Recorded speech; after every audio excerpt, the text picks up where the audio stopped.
হ্যাঁ, এই জয় সম্পর্কে কি বলবেন? এই জয় অত্যন্ত আনন্দের, এবং দিল্লি তো মিনি ইন্ডিয়া, গোটা ভারতবর্ষের মানুষ সেখানে থাকে এবং কয়েক লক্ষ বাঙালি ভোটার। আমরা তো প্রচারের কাজে অল্প কিছু হলেও আমাদের যোগদান ছিল। এই ভ্রষ্টাচারী একটা চিটিংবাজ, সেই জন্য চোরে চোরে মাসতো ভাই মমতা ব্যানার্জি আর তার বাহিনী ঝাঁপিয়ে পড়েছিল কেজরিওয়ালকে জেতানোর জন্য। শত্রুঘ্ন সিনহাকে পাঠিয়েছিল, আরো কেউ কেউ ভিতরে ভিতরে গোপনে গেছিল।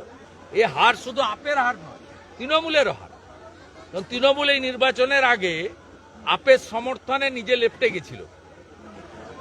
তাই পরিবারবাদী, দুর্নীতিগ্রস্ত, তোষণবাজ পার্টিকে দিল্লির মানুষ রিজেক্ট করেছে। এবং হরিয়ানা মহারাষ্ট্রের পরে দিল্লির জয়। হরিয়ানা মহারাষ্ট্রের সরকার ছিল, জয় হয়েছে, সব এক্সিট পোল হরিয়ানাতে ফেল করেছে। দিল্লির জয় আমি মনে করি 27 বছর, প্রায় 3 দশক পরে দিল্লির ফিরে আসা। একমাত্র কারণ হচ্ছে দেশের যশস্বী প্রধানমন্ত্রী নরেন্দ্র মোদী, তার ক্যারিশমা, তার উন্নয়ন, তার প্রতি ভারতীয়দের যে আস্থা, তার প্রকাশ।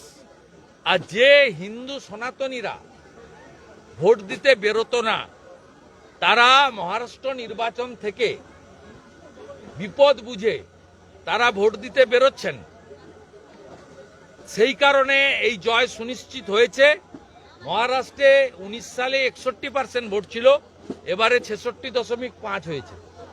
ঠিক একইভাবে 8 থেকে 10% ভোট বেড়েছে দিল্লিতে পোলিংয়ে।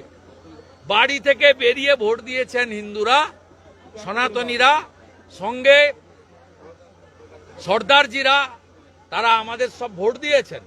পূর্বাঞ্চলী ভোটার, ইউপির ইস্টার্ন জোন, বিহার, ঝাড়খণ্ড, পশ্চিমবঙ্গ এবং উড়িষ্যা, 29টা বিধানসভা কেন্দ্রে আমরা এই পূর্বাঞ্চলীয় ভোটাররা মেজরিটি ছিল। এই 29টার মধ্যে 20টাতেই ভারতীয় জনতা পার্টি জিতেছে। দিল্লি কা জিত হামারি হ্যায়, 26 মে বঙ্গাল কি বারি হ্যায়। বিহারে তো সাফ হয়ে যাবে, ও তো ঝড়ে উড়ে চলে যাবে। আপনি দিল্লিতে যে এলাকাগুলোতে সেখানে প্রচার করেছিলেন, দেখা গেছে অধিকাংশ ক্ষেত্রে সেখানে আপ হেরেছে এবং বিজেপিও জিতেছে। বাঙালিদের কনসলিডেট করার কাজটাতে পার্টি দায়িত্ব দিয়েছিল। বাঙালি বুথগুলো থেকেও আমি হিসাব নিয়ে নিয়েছি। নজফগড়, নীলম পাহেলবান, গোন্ডা, অজয় মহাবীর, গ্রেটার কৈলাস, সিয়ার পার্ক, শিখা রয় সহ বাঙালি বুথগুলোতে ব্যাপকভাবে আমরা জিতেছি। করলবাগেও ফাইট চলছে, কিন্তু আমরা খানিকটা পিছিয়ে আছি। অতএব দিল্লির বাঙালি ভোটাররা পশ্চিমবঙ্গের দুর্দশা দেখে, পশ্চিমবঙ্গে বেকারদের যে কঠিন দুরাবস্থা, আরজি করের ঘটনায় মহিলাদের চোখের জল, সর্বোপরি দুর্গাপূজা থেকে শুরু করে সরস্বতী পূজা, ঠাকুর ভাঙা আর পূজা বন্ধ, মা সরস্বতীর অপমান দিল্লির বাঙালিরা সুদে আসলে তার প্রতিশোধ নিয়েছে।